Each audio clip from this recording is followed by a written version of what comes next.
السلام علیکم ورحمۃ اللہ وبرکاتہ۔ اللہ تعالیٰ سے دعا ہے کہ ہمیں صحت اور ایمان کی بہترین حالتوں میں رکھے اور ہم سے راضی ہو جائے، آمین یا رب العالمین۔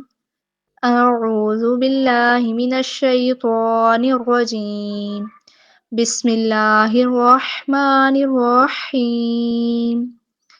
رب اشرح لی صدری ویسر لی امری واحلل عقدۃ من لسانی یفقہوا قولی رب زدنی علما، آمین۔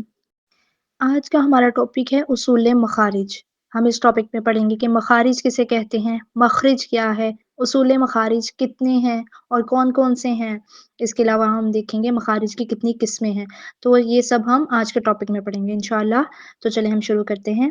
مخارج مخرج کی جمع ہے، ٹھیک ہے، اور جس کا مطلب ہے نکلنے کی جگہ، یعنی منہ کے وہ حصے جہاں سے حرف ادا ہوتے ہیں، ٹھیک ہے، وہ حصے جہاں سے حروف ادا ہوتے ہیں یا نکل رہے ہوتے ہیں ان کو کہا جاتا ہے مخارج، ٹھیک ہے۔ اگر ہم ایک کی بات کریں گے تو مخرج ہوگا، یعنی وہ واحد ہے ہمارے پاس، اور اگر ہم 2 3 4 5 ان کی بات کریں گے تو ہم کہیں گے یہ ان کے مخارج ہیں، ٹھیک ہے۔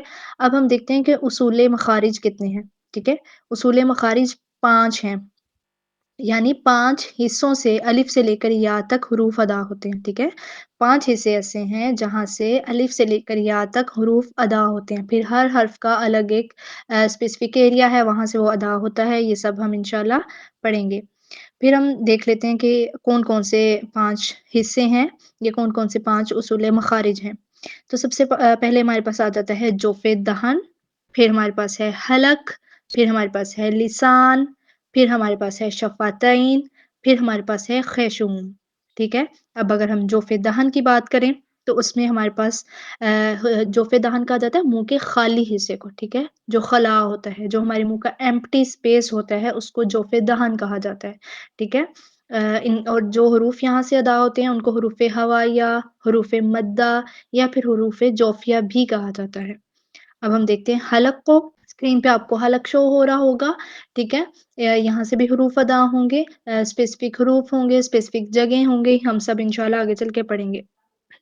پھر ہمارے پاس آ جاتا ہے اللسان، لسان کہتے ہیں زبان کو، ٹھیک ہے، اردو میں ہم زبان کہیں گے اور عربک میں اسے لسان کہا جاتا ہے، ٹھیک ہے۔ پھر ہمارے پاس آ جاتے ہیں الشفتین، شفتین ہونٹوں کو کہا جاتا ہے یا الشفتان، ٹھیک ہے، اردو میں ہم ہونٹ کہیں گے اور عربک میں ہم شفتین یا شفتان کہیں گے۔ پھر آ جاتا ہے ہمارے پاس خیشوم، خیشوم جو ہے یہ ہمارے ناک کے بانسے کو کہا جاتا ہے، ناک کا بانسا، ٹھیک ہے، یہاں سے عموماً غنہ کیا جاتا ہے، اخفا کیا جاتا ہے، ٹھیک ہے، ناک میں آواز لے کے جائی جاتی ہے جیسے اس طرح سے، ٹھیک ہے۔ ان کی ڈیٹیل ہم انشاءاللہ آگے چل کے پڑھیں گے، ہم ایک دفعہ پھر ان کو دہراتے ہیں۔ اصول مخارج کتنے ہیں؟ 5 ہیں، کون کون سے؟ جوف دہن، حلق، لسان، شفتین اور خیشوم، ٹھیک ہے۔ ایک دفعہ پھر دیکھ لیتے ہیں، جوف دہن، حلق، لسان، شفتین اور خیشوم۔ اب ہم دیکھتے ہیں کہ ان کی کتنی قسمیں ہیں، ٹھیک ہے۔ مخارج کی 2 قسمیں ہیں، ٹھیک ہے، ایک ہے مخرج محقق اور ایک ہے مخرج مقدر، ٹھیک ہے۔ اب ہم دیکھتے ہیں کہ مخرج محقق کیا ہے۔